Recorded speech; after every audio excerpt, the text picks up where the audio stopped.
अस्सलाम वालेकुम मेरे अजीज तलबा व तालिबात। आप लोग खैरियत से होंगे। अल्लाह ताला आपको अपने हिफ्ज़-ओ ईमान में रखे।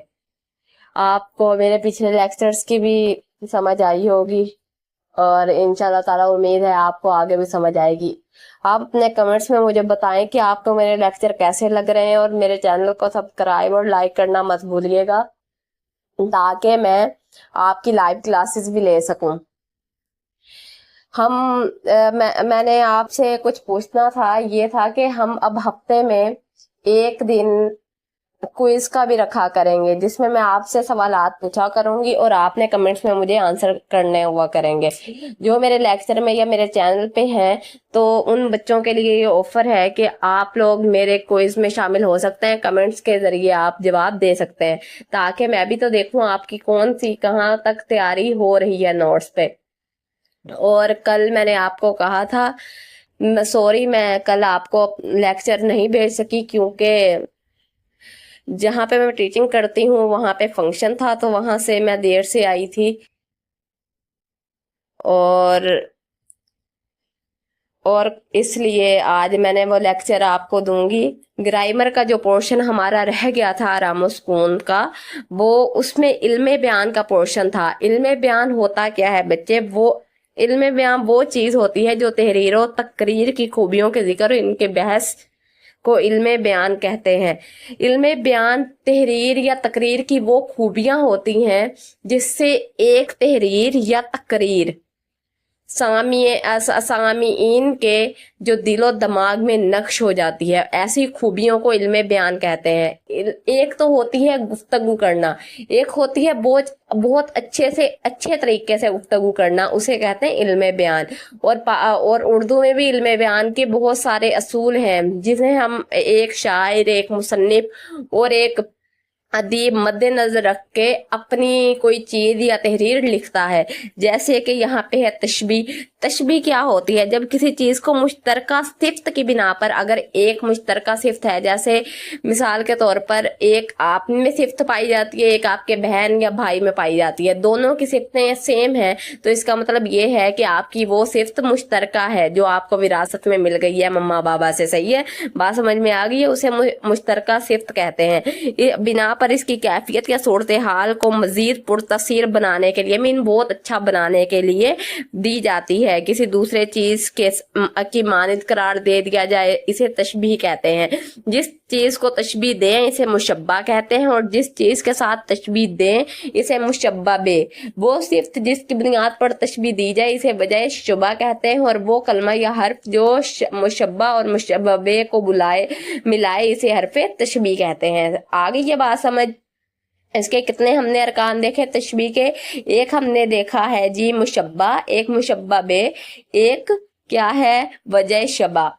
सही है। और हरफ तशबीह तो आपको पता है, जो मुशब्बा और मुशब्बे बे को मिला दे उन्हें क्या कहते हैं? हरूफ तशबीह। अरकान तशबीह अब देख लेते हैं। तशबीह के 4 अरकान होते हैं, मुशब्बा, मुशब्बा बे, वजह तशबीह शबे और हरफ तशबीह। जैसे ये कागज दूध की तरह सफेद है, जो ये कागज है, कागज जो होगा वो मुशब्बा होगा, जो दूध होगा वो मुशब्बा बे होगी, और जो सफेद है वो जिस वजह से दी गई है उसका जो कलर है वो है, इसकी वजह से, सफेद होने की वजह से दिया गया है। हरफ तशबीह क्या होगा जी? की तरह। आगे ये बात समझ। इस जुमले में कागज मुशब्बा है, दूध मुशब्बा बे, सफेद होना वजह शबे और की तरह है हरफ तशबीह। आपने ये हमेशा याद रखना है तशबीह का ताल्लुक। और इसके अलावा इस्तारा क्या होता है? जब हम किसी किसी लफ्ज को हकीकी मायनों की बजाय मजाजी मानों में इस तरह इस्तेमाल करें कि इसकी हकीकी और मजाजी मानों में तशबीह का ताल्लुक हो तो इसे इस्तिलाह में इस्तारा कहते हैं। इस्तारा का मतलब होता है किसी चीज के लिए किसी चीज को उधार ले लेना। जैसे हकीकी मायनों की बजाय मजाजी मायनों में ये यूज होता है इस्तारा। अब देखते हैं, मैं आपको एग्जाम्पल देती हूँ फिर हम आगे चलते हैं। जैसे है जी यहाँ पे क्या है? एक बुलबुल के है महवे तरन्नुम अब तक। बात समझ में आई? एक बुलबुल के है महवे तरन्नुम अब तक। इलामा इकबाल के इस मिसरे में बुलबुल का लफ्ज इस्तारा है जो इलामा इकबाल ने अपनी जात के लिए इस्तेमाल किया है। अब देखें, इलामा इकबाल ने अपना नेम नहीं लिखा यहाँ पे कि एक बुलबुल की जगह अपना नाम लिख दिया, नहीं। एक बुलबुल کے ہے محو ترنم اب تک۔ اب بلبل کو علامہ اقبال اپنے آپ سے وہ استعارہ کر رہے ہیں کہ علامہ اقبال نے نہ کچھ کہا، بس بلبل کا ذکر کر لیا۔ اس کا مطلب یہ ہے اپنی جگہ انہوں نے بلبل کو ادھار لے لیا۔ اور محو ترنم وہ بہت اچھی بات، ترنم کا مطلب ہوتا ہے اتنا اثر رکھنے والی کہ دلوں پہ گھر کر جانے والی چیز ترنم کہلاتی ہے۔ اب دیکھیں استعارہ کے 3 ارکان ہوتے ہیں: مستعارلہ جس کے لیے استعارہ لیا جائے، مستعارمو جس سے استعارہ لیا جائے، اور وجہ جامع مشترکہ صفت ہوتی ہے، وہ صفت جس کے باعث ہم مستعار لیتے ہیں۔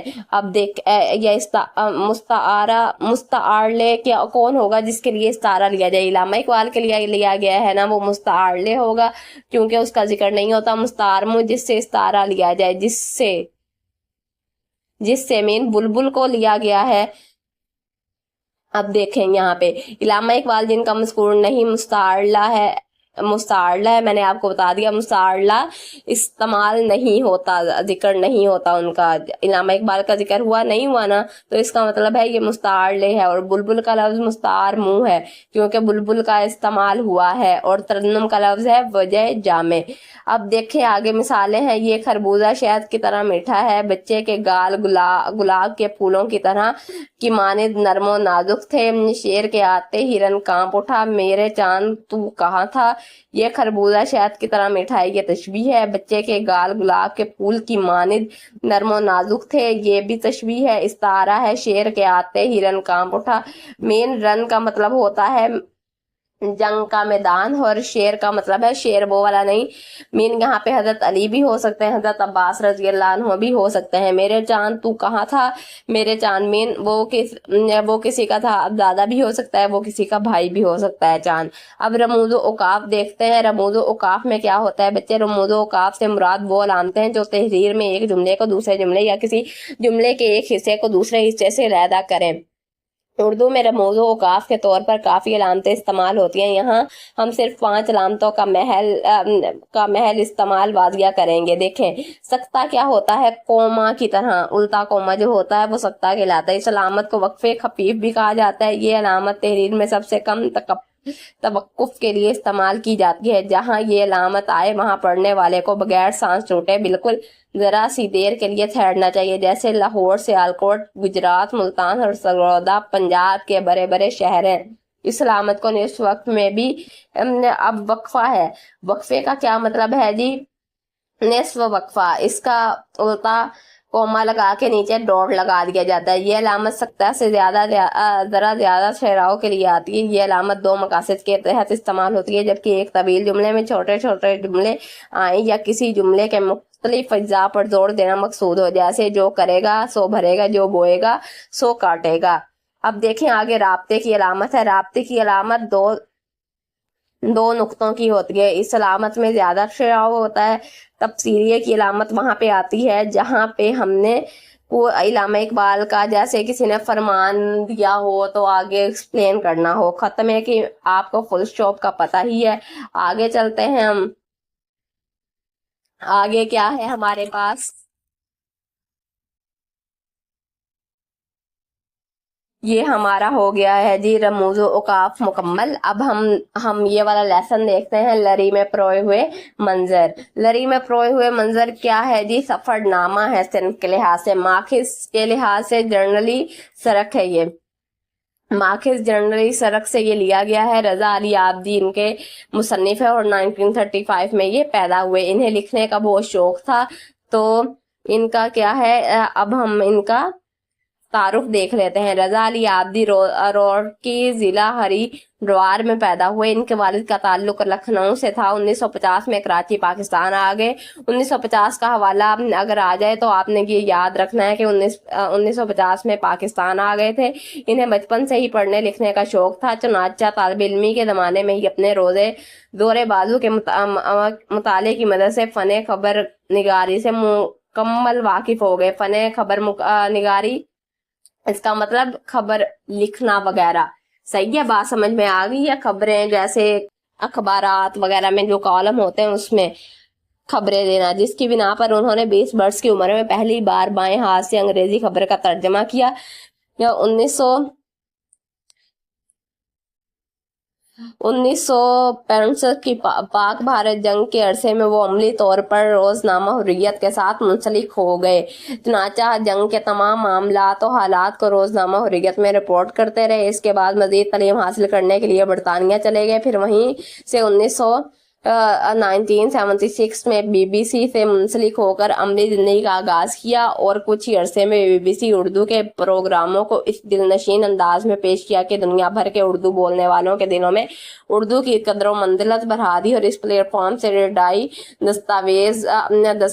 दस्तावेजी प्रोग्रामों की वजह से खासी शोहरत पाई, जहां से वो 1996 में रिटायर हुए। रजा अली आब्दी, जिन्हें उर्दू, सिंधी, अरबी, फारसी और अंग्रेजी जुबानों पर बड़ा अबूर हासिल है, बड़े बसियार नवीस हैं। वो तादमे तहरीर 30 से ज्यादा किताबें तसनीफ कर चुके हैं, जिसमें जर्नली सरक, शेर दरिया, जहाजी भाई, रेलगाड़ी, पहला सफर, कतब खाना, उर्दू का हाल, अपनी आवाज, किताबें अपने अबा की और जाने पहचाने शामिल हैं। इनमें से निस्फ तसानीफ के मुखातिब बच्चे हैं। यूं तो रजा अली आब्दी की हर तसनीफ ये है, मगर इस वक्त हमारे रुए सखन उनके सफरनामे जर्नली सरक की तरफ है। ये तवीली जर्नली सरक जिसे नीति रोड भी कहा जाता है, जो मौजूदा बांग्लादेश को अफगानिस्तान के साथ मिलाती है, बर आजम के हुक्मरान शेर शाह सूरी ने अपने दौरे इक़्तिदार में तमीर करवाई थी। इस सड़क की छानबीन में रजा अली आब्दी ने 1 माह तक मुसलसल सफर किया। इस किताब में जर्नली सड़क पर वाक़िया तमाम अहम आबादी और इनकी वजह, तस्मिया और सकाफत का जिक्र है। मुसन्निफ की ये तहरीर तंज़ो मिज़ाज, उदासियों और खुशियों के मुख्तलिफ रंगों से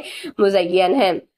बच्चे, पहली बात आपने इसमें मुसन्निफ के तारुफ में पहले तसानीफ अच्छे से याद कर लेनी है। इनको किन किन जुबानों पे अबूर हासिल था वो आपने याद कर लेना है। इसके अलावा आपने हुर्रियत में आप मुंसलिक रहे, फिर बीबीसी न्यूज़ एक बहुत बड़ा अदारा है इंटरनेशनली तौर पर, जैसे सहाफ़त का होता है वैसे ही अमेरिका का है ये अदारा बीबीसी न्यूज़। तो क्या है, सबसे वहाँ पे वो लगे रहे, फिर उसके बाद ये रिटायर भी हुए। उन्होंने वहां पे भी अपने आप परफॉर्मेंस अदा की। अब देखें, हम आगे चलते हैं सबक की तरफ। सबक में क्या है जी, सबक का खुलासा। जर्नली सड़क भी अजीब सड़क है। आप इस सड़क पर चलते जाते हैं और एक नहायत आबाद सरजमीन की माशरत, मेशियत और तरीक आपके हमरा चलती है। हमरा चलने का मतलब है साथ साथ चलती है, कदम ब कदम मिला के चलती है। आपने देखा होगा मेशियत जो होती है वो इकनॉमी होती है। इकनॉमी जो हुकूमत या असम्बलियाँ वगैरह बनाती हैं, जैसे हमारी पाकिस्तान की इकोनॉमी है, अल्लाह ताला ही इस पर रहम करे। इकोनॉमी का तो कोई हाल नहीं है, अल्लाह ताला के रहमो करम पे चल रही है। अल्लाह ताला हमारे सियासतदानों को हदायत दे।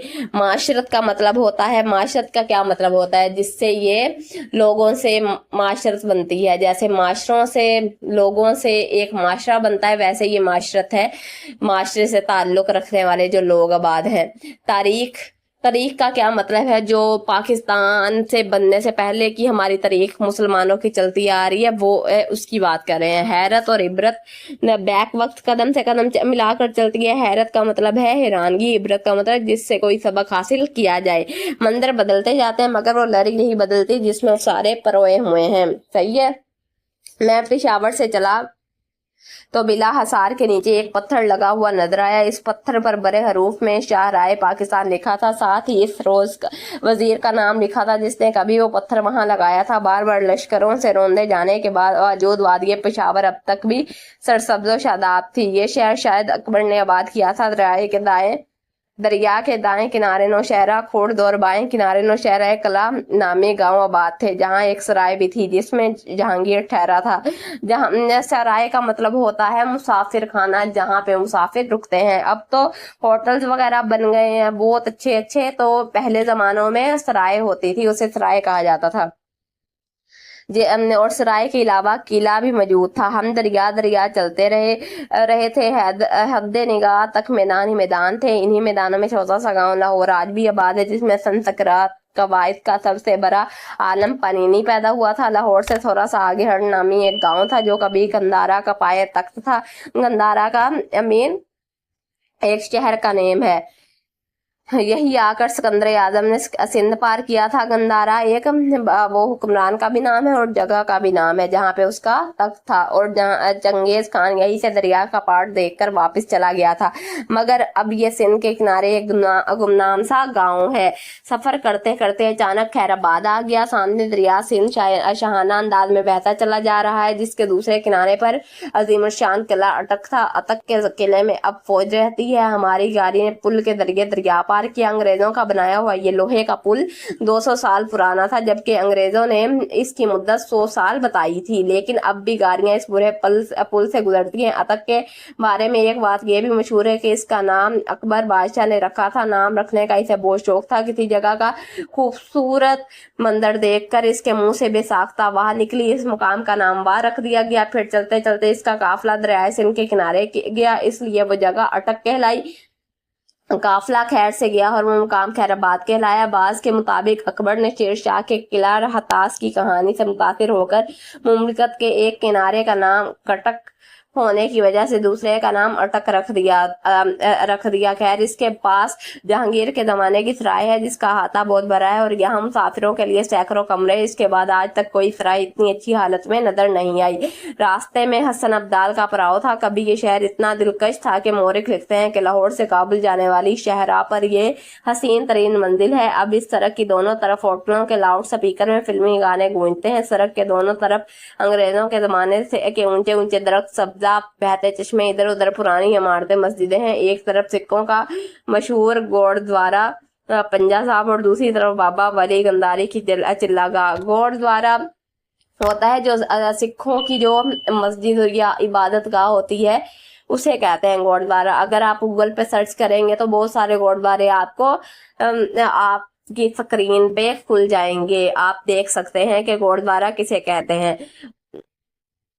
जहाँ पे सिख अपने अकायद को मानते हुए अपने मजहबी रस्मात करते हैं, जैसे हमारी मस्जिदें होती हैं, सही है, वैसे ही इनके गुरुद्वारा पंजा साहब। हुसन अब्दाल से आगे बढ़े तो वो शाउनी का मतलब होता है जहाँ फौजी वगैरह रहाइश पजीर होते हैं, आर्मी वगैरह रहते हैं, वहां पे वो छावनी इलाका कहलाता है। वह छावनी है। वहां से आगे सराय काला, यहाँ से चंद किलोमीटर टेक्सला की खंडर है। सराय काला से 4 मील आगे मरगला की पहाड़ी दीवार बनकर खड़ी है। इस पहाड़ में मौजूद 25-30 हाथ चौड़े पहाड़ी शगाफ के रास्ते से हजारों बरसों के दौरान में इन कबीले, काफले और लाड़ लश्कर गुजरे, लेकिन पहाड़ी पत्थर काट काट कर फरोख्त करने वाले व्यापारियों की मशीनें इस पहाड़ पर इस तरह टूटी पड़ी हैं जैसे कर्ण की दली पर मुकी चोंटियां। अंग्रेजों ने जब ग्रैंड ट्रंक रोड की तमीर शुरू की तो इस पहाड़ को काट कर रास्ता बनाया। इस दुर्रे के ऊपर पहाड़ की चोटी पर निकलसन की लॉट मीलों दूर से नजर आने लगती है। 1857 में निकलसन बरतानवी फौज की तरफ से लहरा और काले खान के हाथों मारा गया। लॉट के नीचे लिखी हुई तख्ती पर ये सब लिखा है, लेकिन यहाँ खेलते बच्चे इन तमाम वाक़यात से बेखबर खेलने में मगन है। ये गलियां यूं ही आबाद और इनमें खेलते हुए बच्चे यूं ही शाद रहे। बच्चे हमेशा, ये थीम है इस लेसन का, बताया गया है कि अगर इंसान मिलजुल कर रहना चाहे वो हर चीज को अपने बस में कर सकता है। जैसे ये देखें, आखिर में उन्होंने थीम बताया कि यहाँ खेलने वाले बच्चों को कोई खबर नहीं है कि यहाँ पे क्या हुआ था क्या नहीं, लेकिन बच्चे खेल रहे हैं, अपनी खुशियां मना रहे हैं। सही है, बात समझ में आ गई है। उनका थीम ये है कि अगर हम देखें तो सारे एक ही लड़ी में परोए हुए हैं कि अगर हम मुत्तहिद रहेंगे तो हमारा कोई नहीं बिगाड़ सकेगा। अगर हम बिखर जाएंगे तो हमारी जो तारीख है वो भी बिखर जाएगी। आगे है जी, आगे क्या है, सियाको सबाक का क्या मतलब है? सियाको सबाक का मतलब है जी, आपने हवाले मतन भी लिखना है। सियाको सबाक कुछ जिक्र ऊपर वाली तो उसमें भी सबक के बारे में करना है, कुछ नीचे वाले सबक के बारे में भी जो आपका पोर्शन है उसके बारे में भी कर देना है, और इसके अलावा उसके बाद आपने तशरीह भी लिखनी है। सियाको सबाक देख लेते हैं इस सबक का सियाको सबाक है जी। मुसन्निफ लिखते हैं, ये जर्नली सड़क भी अजीब सड़क है। आप इस पर सड़क पर चलते जाते हैं, एक नहायत आबाद सरजमीन की माशरत मैशियत और तारीख आपके हमरा चलती है। यहाँ पिशावर के रास्ते बिला हसार के नीचे एक पत्थर लगा हुआ नजर आया। यूं ही यूं ही मुस्लिम मनाजिर गुजरने के बाद अचानक दरियाए काबल आ गया, जो नौशहरा के करीब आ जाने की पहचान है। दरिया चलते चलते हद्दे निगाह तक मैदान फैला हुआ था। इन्हीं मैदान में एक गांव लाहौर आबाद था। यहाँ पानीनी नामी संस्कृत क्या है? पानीनी नामी संस्कृत जुबान के कवायद का आलिम पैदा हुआ। सफर करते करते अचानक खैराबाद आ गया। अटक के हवाले से मशहूर है कि इसका नाम अकबर बादशाह ने रखा। रास्ते में हुसन अब्दाल का पड़ाव है। सड़क के दोनों जानिब तारीखी इमारतें, मस्जिदें, मशहूर गुरुद्वारा और बाबा वली गंदारी की जिल्लागाह थी। जिस हुसन अब्दाल से आगे बादशाहनी और बादशाहनी से आगे सराय काला है। सराय काला से कुछ मील दूर मरगला की पहाड़ी दीवार बनकर खड़ी है। अंग्रेजों ने इस पहाड़ को काट कर रास्ता बनाया। इस दर्रे के ऊपर पहाड़ की चोटी पर नेकलसन के लॉर्ड मीलों दूर से नजर आते हैं, जो 1857 में अंग्रेजों की तरफ से लड़ता हुआ काले खां के हाथों मारा गया। यहाँ खेलते बच्चे इन हकाइक से बेनियाज खेलने कूदने में मसरूफ हैं।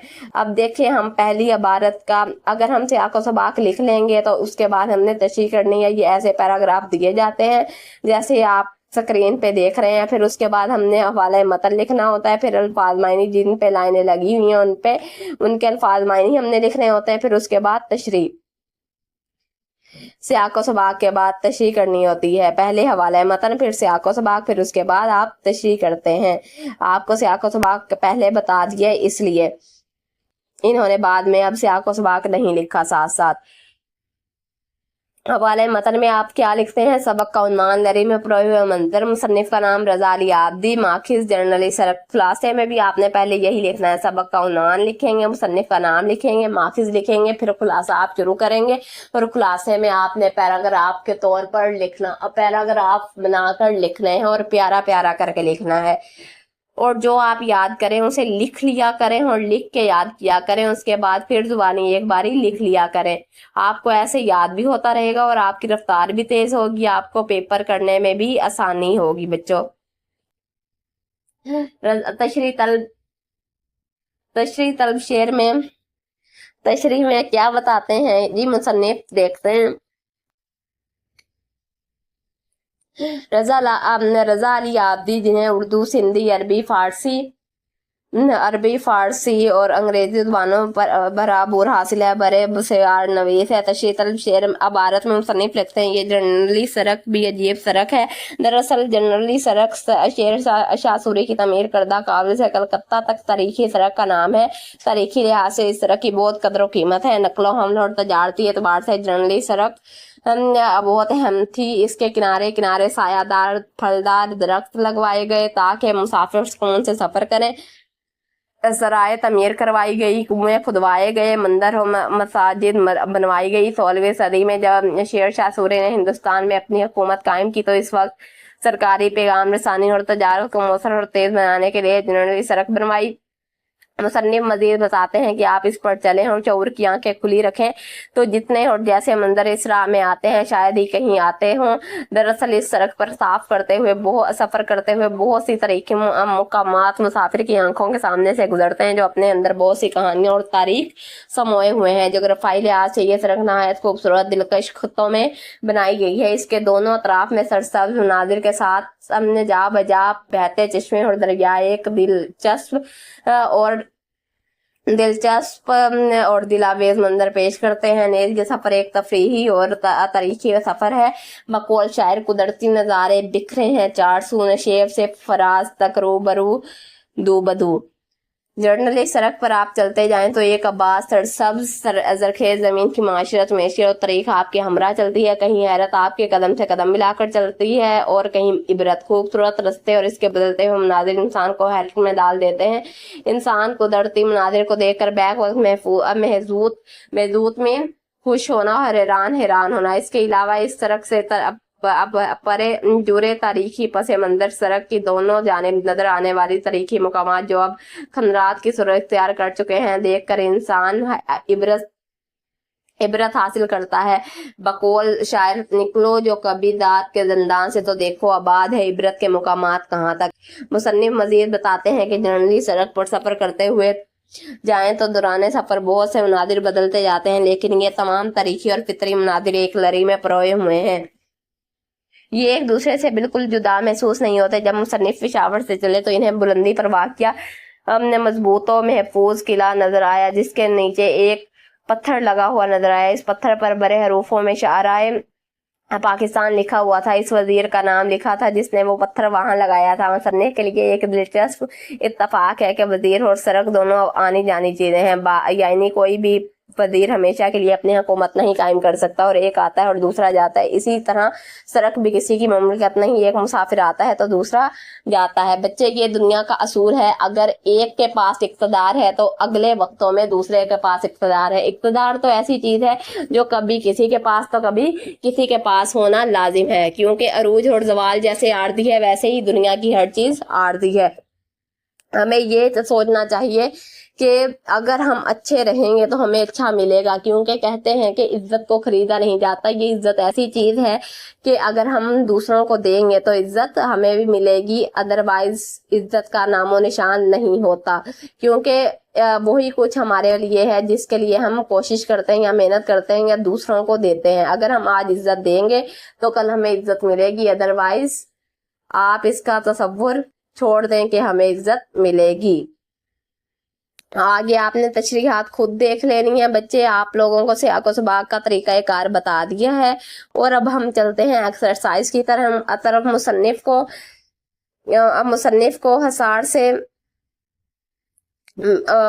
کو بلا حصار سے نیچے آنے کے بعد ایک پتھر پر لکھا نظر آیا شہرائے ریشم, شہرائے پاکستان, شہرائے قدیم یا شہرائے جرنیل. شہرائے پاکستان. وادی پشاور نظر آ رہی تھی کس سے سرسبز. مورخوں نے ہندوستان کا دروازہ کہا ہے ہنڈکو کو, اور اٹک کا نام رکھا گیا اکبر اعظم نے. سکھوں کا مشہور گردوارہ شاہ حسن ابدال میں نوشہرہ کے قریب آ جانے کی پہچان تھی درائے کابل. اب ہے ہم چلتے ہیں کس کے اوپر ایکسرسائز میں سوالات کے جوابات پر. سوالات کے جوابات میں کیا ہے جی ہمارے پاس, دیکھ لیتے ہیں. مصنف کو دور سے وادی پشاور کیسی نظر آ رہی تھی؟ مصنف کو دور سے وادی پشاور بہت سرسبز نظر آ رہی تھی. محمود غزنوی نے راجہ جے پال کو کس جگہ شکست دی تھی؟ محمود غزنوی نے راجہ جے پال کو ہند کے مقام پر شکست دی تھی. اٹک کا قلعہ کس دریا کے کنارے بنایا گیا؟ اٹک کا قلعہ دریائے سندھ کے کنارے بنایا گیا. وہ کون سا بادشاہ تھا جسے جگہوں کے نام رکھنے کا شوق تھا؟ آپ نے پڑھا ہے اکبر بادشاہ کو. مورخین کے نزدیک لاہور سے کابل جانے والے شاہراہ پر حسین ترین منزل کون سی تھی؟ حسین ترین منزل حسن ابدال تھی. اب دیکھیں الفاظ مترادف. پتھر کا مطلب ہوتا ہے سنگ, حیرت کا مطلب ہوتا ہے حیرانی, دلچسپ کا مطلب ہوتا ہے دل پذیر, شوق کا مطلب ہوتا ہے لگن, آبادیوں کا مطلب ہوتا ہے بستیاں, حدود کا مطلب ہوتا ہے سرحدیں. الفاظ متضاد ہے. تمازت کا مطلب ہوتا ہے جی کیا ہوتا ہے؟ گرمی کی بہت زیادہ شدت اور ٹھنڈک آپ کے سامنے ہی ہے. گمنام کا مطلب ہے جی اتنا مشہور نہ ہونا, نامور مشہور ہونا, شاہانہ بادشاہانہ, اور فقیرانہ مین غریبوں والا. اول ذکر جس کا پہلے ذکر ہوا وہ آخر ذکر جس کا آخر میں ذکر کیا ہوا ہو. قدیم کا مطلب ہوتا ہے پرانا, جدید کا مطلب ہوتا ہے نیا, داخل کا مطلب ہوتا ہے اندر آنا, خارج کا مطلب ہوتا ہے باہر نکل جانا. بات سمجھ میں آ گئی ہے. اور آگے ہے جی درج ذیل الفاظ سے مذکر اور مؤنث الگ الگ کریں. اب ان کے آپ نے جملے بنا کر دیکھنا ہے کہ کون کون سے لفظ مذکر ہے اور کون کون سے مؤنث. اب دیکھیں مذکر یہ دریا بہہ رہا ہے, بہہ رہی تو نہیں ہے نا, بہہ رہا ہے نا, تو دریا مذکر ہے. گاؤں, یہ گاؤں آباد ہے, اس کا مطلب یہ ہے یہ بھی مذکر ہے. کلا یہ ملتان کا قلعہ ہے, صحیح ہے. دروازہ, یہ دروازہ بہت خوبصورت ہے. مونس دروازہ کیا ہے؟ یہ مذکر ہے. مونس الفاظ اب دیکھ لیں. یہ وادی, یہ ایک خوبصورت وادی کی تصویر ہے. سڑک, یہ سڑک چلتی جا رہی ہے. بستیاں, یہ بستیاں یہاں آباد ہیں.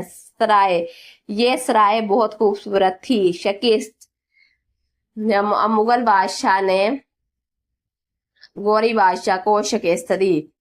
زمین, یہ زمین گول ہے. سمجھ میں آ گئی ہے آپ کو؟ مؤنث اور مذکر ہم نے ایسے ایسے الگ کرنے ہوتے ہیں. آگے ہے متشابہ الفاظ. متشابہ الفاظ کون سے ہوتے ہیں؟ جن کے معنی सेम हो, जिनके मायने तो मुख्तलिफ हों लेकिन अमला उनकी सेम हो और एक दूसरे में आवाज और शक्ल में भी एक जैसे हों, मुतशाबी अल्फाज कहलाते हैं। अब देखें, पहला जो कायदा है वो अल्फाज जिनका अमला एक जैसा हो लेकिन वो मायनों के एतबार से मुख्तलिफ हो। मसलन अदा, बामायनी अदा करना।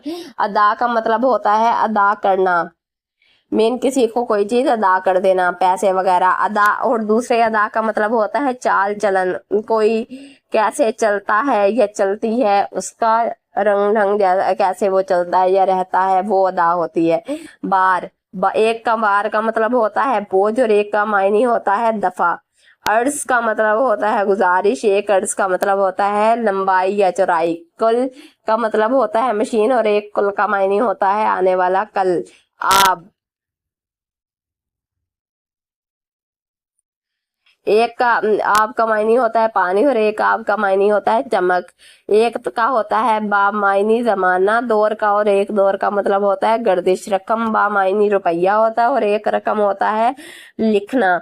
जब शायर कोई चीज लिखता है तो वो रकम कर लेता है, तो इसका मतलब है लिख लेता है। अब आगे है वो अल्फाज जिनका इमला तो एक जैसा हो लेकिन एराब की तब्दीली से इनके मायने में फर्क आ जाए। दर, दुर, मुल्क, मल्क।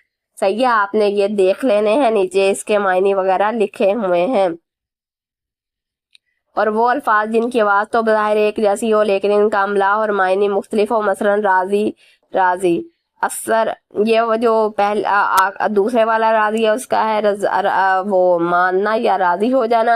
राजी का मतलब है पहले वाले का रिस्क वाला राजी से आया है। असर का मतलब है सोबत का असर और दूसरे असर का मतलब क्या है, नमाज। असल का मतलब है असल वाला। और अगला है जी बाज, बाज का मतलब है उकाब और दूसरे बाज का मतलब है कभी कभी। चारा का मतलब है एक का वो जानवर वाला चारा होगा और दूसरे वाला है चारा जोई करना, मीन किसी की मदद करना। रसद, एक रसद का मतलब है जी क्या होगा, एक रसद का मतलब अजनास वगैरह जखीरा करना। एक रसद का मतलब है जी कासिद वगैरह। जन, और एक जन का है दौलत, एक जन का है मतलब बर्तन। एक जन का मतलब है औरत और एक जन का मतलब क्या है जी जरूफ, बर्तन वगैरह। कसरत, वर्जिश करने से जो वर्जिश की जाती है उसे कसरत कहते हैं। और एक कसरत का है बहुत ज्यादा होना। एक नुक्ता है जो नुक्ता लगाते हैं और एक नुक्ता है ख्याल।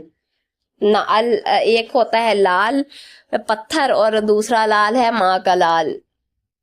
मामूर और मामूर, मामूर का मतलब होता है जी जो अर्श मामूर है और मामूर का मतलब होता है एक का के काम पे लगा देना, मामूर कर लेना। सही है, बात समझ में आ गई है। अब आपने जो रमूज़ औकाफ हमने पिछले लेसन में किए थे वही यहाँ पे भी है रमूज़ औकाफ, यहाँ से आपने देख लेने हैं। अगर कुछ आपको नहीं समझ आ रहा तो प्लीज आप लोगों ने क्या करना है, मुझे बता देना है। खत नहीं किया था हमने, हाँ खत देख लेते हैं। अंग्रेजी में सलामत को डैश कहा जाता है। जिस तरह को सैन जुमला मुतरजा को रवा तहरीर से अलग करती है, इसी तरह की अलामत भी नेम खत्मा का काम देती है। जुमला खत्म किए बगैर इसे अचानक तब्दीली को जाहिर करती है। मसलन मैं बीमार हूँ डैश, आपसे मिलना भी जरूरी था। अब तो इसी तनख्वाह में मुझे तनख्वाह में जितनी भी है गुजारा करना होगा। समझ में आ गए हैं, वावेन वहां पे यूज होते हैं जहाँ पे कोई कॉल या इक्तबास हमने नकल किया होता है। उसके अलावा कोसैन वहां पे, ब्रैकेट्स वहां पे यूज होती हैं जहाँ पे हमने कोई बात किसी लफ्ज का अगर हम वो लिखें या ना लिखें कोई फर्क नहीं पड़ता उस लफ्ज से। सही है, इसके अलावा फजाइया, नदाइया, नदाइया बुलाने किसी को पुकारने के लिए, खिताब करने के लिए इस्तेमाल होता है। सवालिया तो आपको पता है कहाँ पे यूज होते हैं। और फजाइया का मतलब है तहरीर, गुस्सा, हकारत, ताजुब, तमन्ना, अदब, ताजीम, नदामत, खौफ, तहसीन और आफरीन वगैरह जिस बात को जाहिर करने के लिए फजाइया इस्तेमाल होती है, फजाइया की अलामत। आप अपना बहुत सा ख्याल रखिएगा और मुझे अपनी दुआओं में याद रखिएगा। मेरे चैनल को सब्सक्राइब और लाइक करना मत भूलिएगा ताकि आपको मेरे चैनल्स के जो वीडियोस वगैरह हैं वो मिलती रहें। और अपना बहुत सा ख्याल रखिएगा, अपनी फैमिली का भी। मिलते हैं अगले लेक्चर में इंशाल्लाह ताला। اس وقت تک اپنا بہت سا خیال رکھیے گا. اللہ حافظ.